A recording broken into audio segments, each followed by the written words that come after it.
Okay, hello everybody. Some of you may know me as Pops from various places. I've had a bunch of people ask over the years to start streaming some games, so I figured what the heck, might as well finally dive in and start doing it. Only things to be aware of is my voice is horrible and I have no sense of humor at all, so viewer beware. I decided to do the AGEod game To End All Wars, which is a World War I grand strategy game of unreal complexity. So, the two big campaigns that you get to choose from in the game, you get the Historical Great War campaign, which starts you off right before the eve of war, and every nation has a set war plan to open up the war with, and the full campaign gives you a few extra months and you get to pick different plans. The reason I won't do that is because the AI always seems to pick the same plans, and I'm going to be playing as the Eastern Entente, which is Russia and Serbia, and then anyone else that joins them later on in the game. And if you play the full campaign, you'll know why I won't touch it, because Germany will always go the Moltke plan, and that means almost all their armies get transferred to the east, and it is damn near impossible to stop them. So let's go ahead and get started. I picked the Eastern Entente because, in my mind, it's the best vanilla challenge in the game. They do start out with a very nice reserve of manpower, but in every other way, Russia just lags behind the other powers pretty badly. Alright, so now the game's loaded. First things first, we've got some messages on the right, and this will be the historical war plans telling you what each country is forced to do to open up the war with. France will always go for their fall offensive into Germany. Austro-Hungarians have got the Conrad plan, they're going to hit Serbia. Germany's have got the Schlieffen plan, which most of you probably know. They're going to go on through Belgium and try to knock out France. And yes, poor Archduke Franz Ferdinand always gets plugged in the face, and his mustache will be laid to rest. And also got the occupation of Luxembourg, that always happens. And our plan is the Grand Duke plan, and basically we're required to have our two armies against the Germans invade Eastern Prussia, and then four other armies are going to have to invade Galicia, which is Austro-Hungarian land.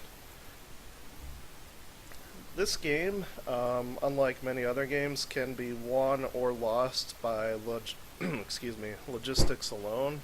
And the first thing I always like to do is open up the supply mode, which shows you where your supply depots are built by flashing provinces, and it'll also show you stockpiles of supply as well. So like see in Smolensk, there's a ton of supplies here. Whenever you see something like that, there's a good chance that there is a bottleneck in your supply chain, and you probably want to sort that out so they can get to the front. It's always a good idea to give your empire a look and see where you need to alleviate any problems. For Russia, looks like we've got a bottleneck coming out of Moscow, which is horrible. That's where our best production is right now. In this game, supply can move 5 spaces at most per turn, and each turn is 2 weeks in game.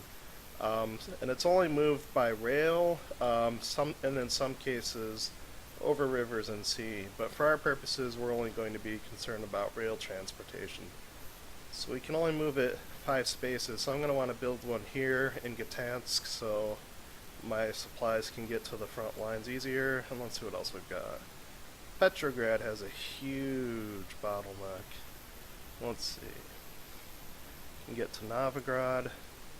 And that's pretty much where it ends. So if I want to get supplies out of there, I'm going to have to build at least 2 more depots up there. Looks like another one from Rewal as well. So Russia has some serious supply issues to start out the game. And that's going to be probably where I put most of my production initially, is getting supplies from our interior areas to the front. In the first turn, we can't recruit any supply wagons, so I can't exactly do anything about it yet. So we'll just go ahead and keep that in my mind, and we'll deal with it later.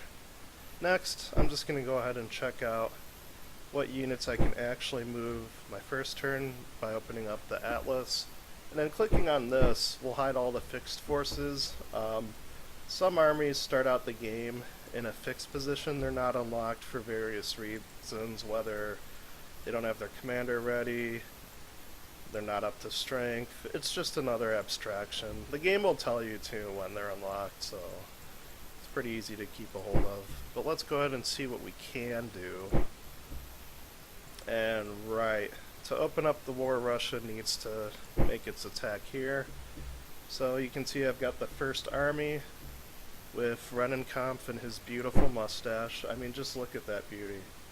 He had to have cultivated that over the course of his whole life. I mean, I can't imagine he's trimmed that once. But that's beside the point. And he's got 4 corps under him, which effectively are all separate stacks. But as long as they're all in the same region, they will fight together with Rennenkampf in command because he is a 3-star general, and the other guys are only 2. Before we think about moving him, we want to take a look at his army, especially this tab on the right. This game uses a system called command points, and basically each general generates them based on his strategic rating. And Rennenkampf is a 2, which is below average for this game. He has a 3 in offensive, which is decent. But as you can see on the right, he only generates 22 command points, and his first army stack itself has 31, and that is way too many. So what we need to do before we move him is send a few of these divisions to other corps. The base unit in this game, for the most part, is the division, which for infantry usually consists of 2 infantry regiments and a light artillery regiment. Cavalry is usually also free, with the exception of Cossacks. They come out as 2 light cavalry only. And then you have artillery brigades, which are individual elements. So let's see, which one of our units could use an extra division? Basically the 27I Armійський could use one, and so can the 1I. And now Rennenkampf is under his command point limit, which is good because that means now his troops will fight at full effectiveness. Another thing to keep in mind in this game is every army has a set posture. The default is defensive. The benefits of defensive is if you're ever attacked, they will use any cover available to them in the region, as well as they will also use any entrenchments. But we need to gain ground, and to do that we're going to have to switch to the offensive posture, which we won't be able to benefit from any terrain on the attack, but it's also the only way to gain ground, and we have no choice here. And Rennenkampf is not even activated this round. So I'm going to go ahead and set all the corps to synchronize movement so they all move together. And anyone that's active, I'm going to set him to offensive. Wow, they really fucked up. We have no generals that are active, and what determines that is basically it's just a random roll, and based on their strategic rating you have a higher chance of activating. Russia's generals generally have a very low strategic rating, so we're kind of just out of luck there. I'm going to keep them put for now. Let's go ahead and check out the 2I army, or the 2Ya Armійський. And same deal, we've got an army stack that's too obese for its own good, so I'm going to send some divisions to the other corps, and Samsonov is activated. That's good. We can set him to offensive, and we can actually use this army effectively in an attack this turn. And for my purposes, I want to go towards the city of Königsberg because it is a strategic location, and it's worth 6 points, which is very nice. The higher point of the city, obviously, the bigger of an impact it has on the enemy. So we're going to go ahead and send him to the Masurian Lakes, and let's see what else we can move this turn. Now those guys are staying put. can move these recon planes, which is exactly what I'm going to do. The way aircraft is handled in this game is you set them, you don't move them on the map where you want them to take action. Their location on the map is where their air base is located. So right now they are in Labao, and how it works is at the end of each turn, they will make a little recon mission, and they'll check out the regions neighboring them automatically. And if they encounter any enemy planes within a few spaces, then an air battle will be engaged. And we need better recon over here in Eastern Prussia. So I'm going to go ahead and move them to our fort here at Cornwall using the strategic redeployment option. That's what you want to use if you're ever moving a unit like a plane, or generals are also another one that's really handy for using. You can use it for technically anything, but on the whole there's not really much of a reason to move other stuff with that. You're going to be moving them by rail most of the time. And let's see, another thing I can do this turn is move Russia's Baltic fleet, which I'm not going to want to do. Navies in this game, as it is right now, aren't exactly terribly useful. The reason being, not this turn, but the next one, every major power in the game is going to lay mines all along their coasts, and minesweepers don't work in this game. All they do is, one, they're limited to coastal regions only, which in some cases out here, like in the North Sea, there will be mines in open ocean, so you can't even do anything with them. And they also don't clear mines, they just improve the chance of your navy evading them, which is pretty useless. The only effective way to clear mines in this game is to buy cheap naval units like transports and suicide them on mines until they're cleared, which is horrible. We do not want to do that. The one thing that Russia's Baltic fleet will be useful for is raiding this Baltic shipping box here.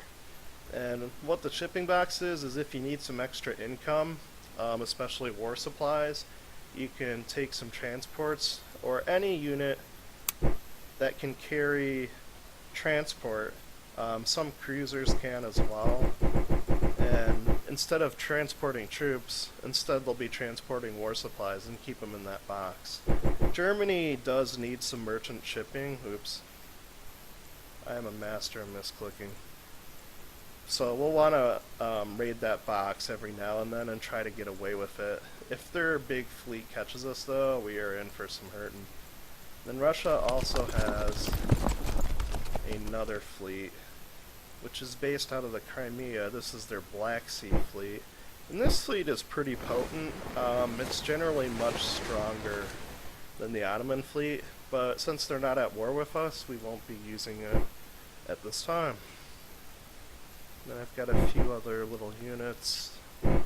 And then as the Eastern Entente, I also control Serbia as well. And any power east of the Central Powers that joins the war, I'll also control additionally. So Serbia starts off with a pretty nice position, and they already have a few trenches in place, and Austria always hits them hard initially. So what I want to do is shore up my defenses, and this 3rd Serbian army could use some extra guys, and we've got a ton of men in Belgrade. And honestly, I don't need that many to hold Belgrade effectively, so I'm going to go ahead, do I have cavalry here? I'm going to go ahead and give them 2 reserve divisions and a cavalry unit, and we are going to shoot them on down to the 3rd Army to make it a little beefier. And since I want them to get there as fast as possible, I'm also going to set them to evade combat. So hopefully, if the Austrians hit any of these armies on the way, they'll avoid it and just keep on moving towards their destination. Otherwise, Serbia is in a pretty good position initially, and their generals are really potent. Like Putnik, he has awesome ratings. He has strategic of 5, an offensive of 3, and a defensive of 4. And Serbia is pretty well led to start off the war, so they're usually easy to get a few upset victories without doing much early in the war. And that's pretty much it for units I can move the first turn. If I can do it too, let me see if I can get some reinforcements ready. How reinforcements in this game is handled, your units, like let's say this 4I or Miski Corps gets attacked, and this corps has a few infantry elements and light artillery, they'll take hits, and you'll see on their little icons in the lower right that they start to turn red, and the way to replace that damage is you have to have units of the same type ready to go in this replacement pool. And if you open it up here, it'll show you Russia has 260 militia elements missing units right now, so we're going to want to create a few of those. I'll go ahead and make 10. Militia are cheap for Russia. They only cost state funds and conscripts, and that's the best ace that Russia has in the early months of the war. They can churn out militia really quickly, and you can have extra armies of militia ready to go in a few weeks. So if you're under a crunch and need some defensive units, Russia's the way to go. Serbia already has some reinforcements ready to go, so they're good. And then the other thing that you would probably want to do in a turn is check out your decisions you can play. And each of these have costs and other effects. But for Russia, we're going to go ahead and drag you over to the diplomatic area of the game. And as you can see, each flag represents a nation that can join the war or is already in it. And right now we only have Russia and Serbia. If you mouse over, it'll show you different conditions that are affecting a nation's willingness to join either side. So like the Ottomans right now, they don't have any Entente aid. They're crossed out. No one's played a card on them. Whereas the Central Powers are giving them diplomatic aid, and each turn it makes it likelier that they'll join the Central Powers. And if you mouse over it, you can see that right now they're at 65% towards the Central Powers and 35% towards the Entente. And the Ottomans and a few nations, it's almost certainly that they'll join their historical sides. Like, I've never seen the Ottomans join the Entente, and the same for Britain. They almost always join the Entente immediately. And then for some nations, like Russia or Britain, they actually have another change that can happen even during the war. You'll eventually see, as Great Britain and other factions get war weary, they'll start having a rebel faction appear, and if they ever get to 100%, they'll have a revolution at home and get knocked out of the war. And that's also another one that, of course, comes into play for Russia. Anyways, for our purposes, what we need is we need some new generals, and we need some money. So we're going to go ahead and print state funds, play it by click and dragging it to your nation, and that's the only one I can play this turn that's useful. And then next to the diplomatic area of the map, you have the research tabs, which show you how close each side is to researching different types of technology. There's not a lot you can do to influence this at the start, but I believe at the start of 1915 you can take some actions in your strategic atlas. It'll be under the research tab. It's empty right now, but once you have them, you can spend some resources to improving a different type of research. The one that I always go for is chemical warfare, because the way that it works in this game is, let's say Russia's the first to unlock chlorine gas, as it says here in the tooltip too, which are the most useful way to find out information in this game. Just hold the mouse over something and odds are it'll tell you all you need to know. But if I'm first to chlorine gas, I'll have 3 uses where it has double the normal effect, and basically you drop that on a region with an army in it, it's going to be a heck of a lot less of that army. After you use it 3 times, the game basically considers, okay, they've seen this before and they've developed countermeasures against it, gas masks and what have you, so it becomes drastically less effective. So first one to get it gets to use the full force of it in effect. So that's about it for the first turn of the game for Russia. I would have loved to move Rennenkampf and his manly mustache, but he is not active, and moving him under defensive mode against something like that, kind of a waste. They're just gonna stand there and look at each other. So let's go ahead and end our turn. Each turn is 15 days, which is half of a month. And it does each nation in turn. I believe the order of turns are affected by engagement points. And you can see that up towards the top here, Russia only has 6. We're probably going to be last to go. That's a currency you get more of by generally just doing well in the war. I believe you also get a few over time no matter how you do. And it's also something else that's spent on decision cards, which makes them all the more of a serious consideration.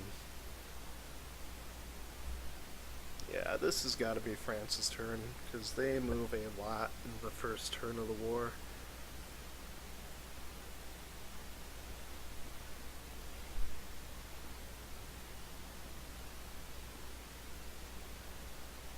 I have to say too, I've played a lot of grand strategy games, and I have to appreciate the attention to detail that AGEod put into the map of Europe. I mean, if you just look at all these little sprites, I mean, they all look like a really cool board game. And then the amount of detail they went into each region is just crazy too. They really poured their heart out on it, and I like the look of it quite a bit.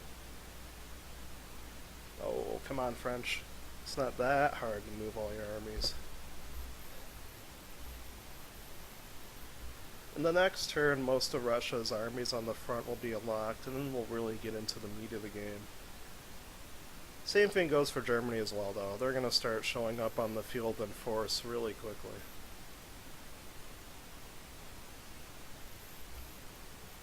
While we're waiting for the turn to end, too, how you win the game. Obviously, if you take the capitals like Berlin or Paris, odds are very good that that knocks the country out of the war right there and then. Other ways, you can make them so weary of the war that a revolution starts at home and they drop out of the war. And if neither of those happen, up here in the upper left you see the little ribbon with 99. That is victory points. And you gain those like maybe between 1 to 3 per major battle.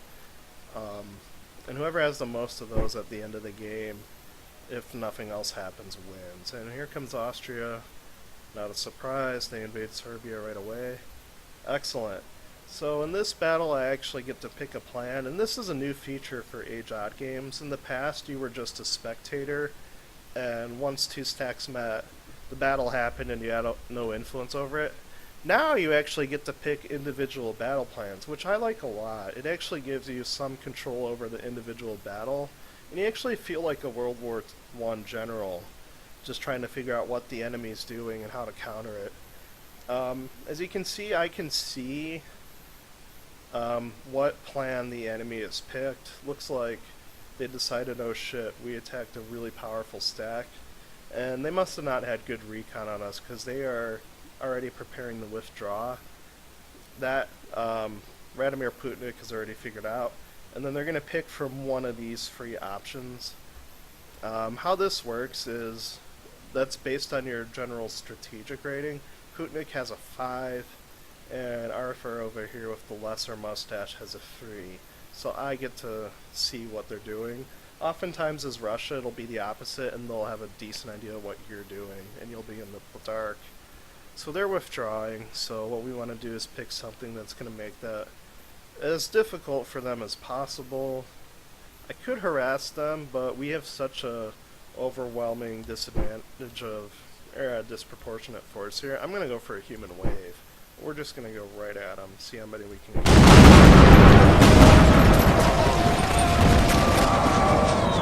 We almost completely wiped them out. So that is how you handle an individual battle. Not sure what Austria-Hungary was doing with 1 corps there, but they probably didn't have enough recon on us. And as you can see in the bottom, it'll show you what plans each army did on each day of the battle. They tried to withdraw using a countermarch. It worked on one day, and on the final day it failed.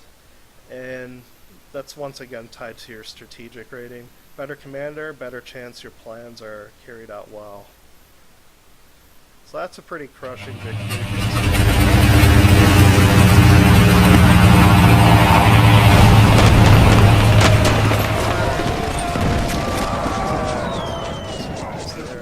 This time the Austrians came in force and did much better.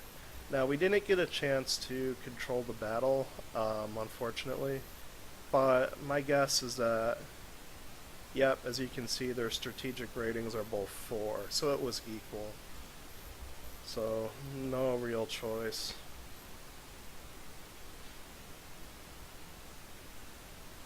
And yeah, here comes Germany, I bet. Ah, Austria-Hungary's coming back for more. And once again, they have a very outnumbered force, and they're going to try to retreat.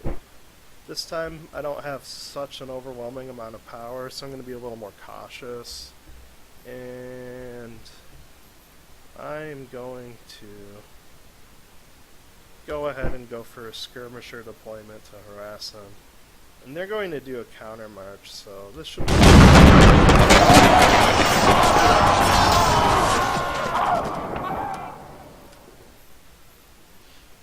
That's probably it for the Austrians' turn. Supply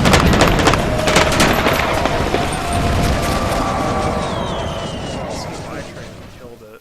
That's a big win, because supply wagons are crucially valuable. The only thing more valuable would be if he knocked out a munitions train. They're like a supply wagon, but they only carry heavy munitions. And what they're used for is if you're ever sieging a big fort like Warsaw or Lublin here, you can reduce it by using the heavy bombardment decision, and it uses up munition trains for that bombardment. So they're very nice to have with an army. It's a good currency to have against a strong fort. And then as for munitions and supplies, I didn't go over it earlier. In previous AGEod games, they had general supplies and munitions handled separately. And I'll show you with the supply region. Each of these boxes is now just an abstracted general supply, which includes ammunition as well. So it is everything that an army needs to function. If I mouse over Pultusk here, you see on their supply stocks it's got 214 over 0. So we have 214 general supplies there. As long as your units have those, they will fight at 100% efficiency.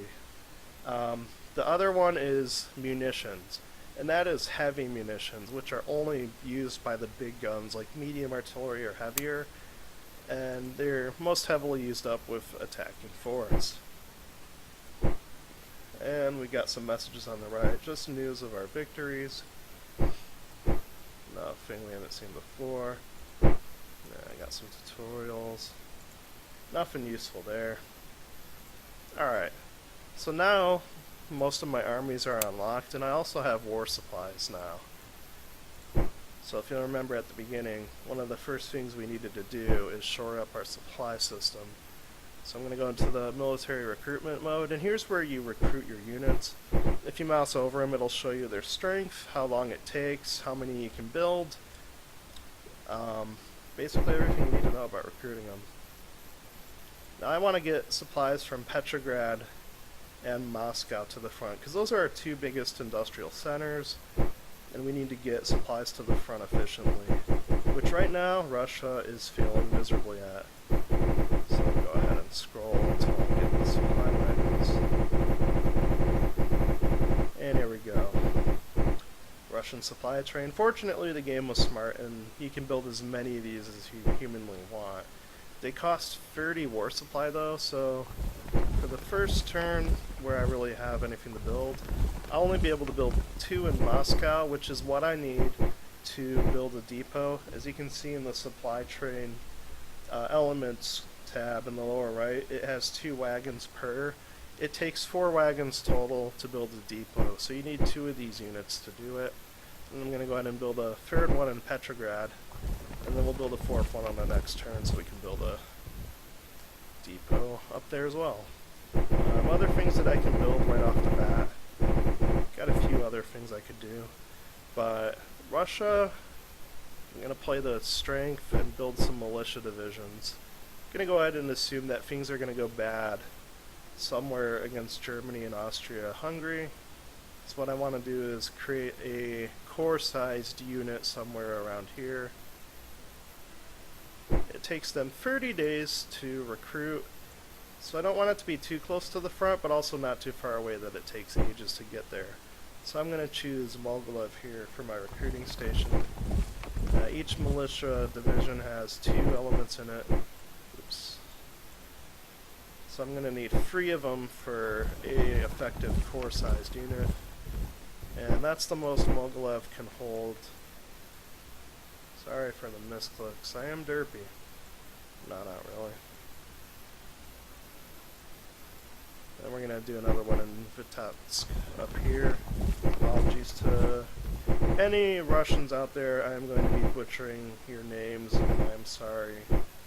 But I'm American, so it's okay. And then let's add an engineer brigade as well. Engineers are nice. They help you dig in faster, and for my militia division, that's exactly what they're going to be doing, so why not? And then I could also build some more Serbians, which, let's see. Yeah, especially with what looks like a decent sized force going for our rear, that might be a pretty prudent move. So Serbians need some militia. God, where to put it though? The thing is, if they get attacked while they're still building, their cohesion and strength will just be near the bottom. It's basically a gimme free victory points. So I'm gonna build 1 militia division in the rear. We'll do 1 more niche. And hopefully that guy doesn't get there before they're done recruiting. If he does, oh well. Have some free victory points. Let's see. Redenkampf's mustache is ready. So I already have all my units here set to synchronize movement. And then if you'll see, another thing I didn't quite cover is terrain, which is pretty crucially important for the defense. On the attack, the one thing that it really limits is frontage. And how this game handles that, frontage is basically how many units you can have shooting at the enemy at the same time. In a place like, say here by Allenberg, it's pretty heavily forested. Not going to be able to have a lot of troops in the battle at one time, whereas a plain up here probably have most of the army fighting at the same time. So if you have an overwhelming numerical advantage like we do, the Germans would want to fight us somewhere in the woods where it kind of lessens that. It also gives bonuses to the defender obviously as well, and it's harder to move through rough terrain. Pretty basic stuff. But Rennenkampf needs to make his attack, so his mustache is moving towards Gumbinnen, then towards Wellau. And hopefully those attacks go well and he can take Wellau on the end of the second day. Now, Samsonov's army down here has pushed them out of the area by the Masurian Lakes, but as you can see, ownership is disputed right now, and how that works is each turn a unit set to offensive can increase the military control in the area, and it's just an abstraction for basically stamping out guerrillas, securing supply lines, basically the small actions that an army needs to do to take control of an area. We don't quite have full control of it, and that's something we need in this area especially. It serves 2 purposes. One, once it's at 100%, supplies will not be able to go through this rail line to Lützen, and they have a little fort there that I'm going to want to knock out at some point. So without supplies, it'll make my siege that much easier. And 2, when it hits 100%, Russian supplies can go through, which naturally they want. And I'm going to be a dick. I captured this German supply wagon, and that is exactly what I need to build my other depot. So, let me see. It's been a little bit since I played this. Let me see if I can strategically redeploy this puppy to where it needs to go. I don't know if it can. Oh, it can. So we're going to slap that over to Novigrad. Ah, I figured as much. Yeah, it only works for generals and aviation. So what we need to do is set that to evade combat. And then I forgot to mention earlier too, there's also extra stances below the posture. Can further tailor your orders to the situation. For this little excuse me, still got a bit of the flu. For this situation, we want to retreat if engaged, so that way if someone happens to hit our supply wagon, he's going to try and run right away, and our chances of that happening are vastly increased. And once he's back here, he's going to hop on the train. And we're going to try and get him all the way up to AGEod, where we're going to need to build our next depot. Okay, our plane is here. It looks like the Germans are also sending a small force north from Memel, which usually happens. That's a pretty common move for the Germans. I've moved my minesweepers here. At some point, the Russians get a transport unlocked. That's ready to go. And they also usually get a unit of Marines unlocked somewhere here as well. Where are they? I know they have them. It almost always there it is. He gets unlocked next turn, so I'm going to go ahead and load him on the boat. I can't move him out of the region, but at least he'll be on there. And next turn, we'll swing him on down south and help out hold this little German force from getting anywhere near Riga, which is a very important port. You can also see now that all of the sea mines have been laid now, and any action in the coast, it's gonna hurt. And if you really need the naval support, sometimes you just gotta nut up and go for it. Let's see what else Russia has to move in this turn.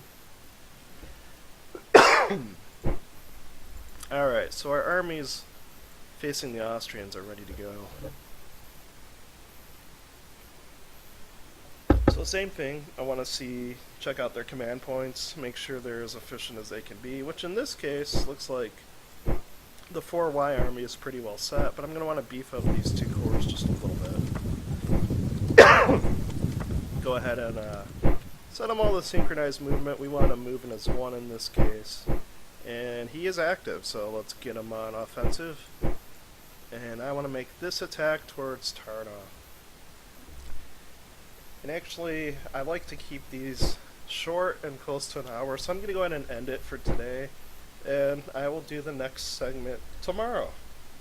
So I hope you guys enjoyed this a little bit, and maybe you know a little bit more of how to play to end all wars. Thanks for watching. I will see you guys around.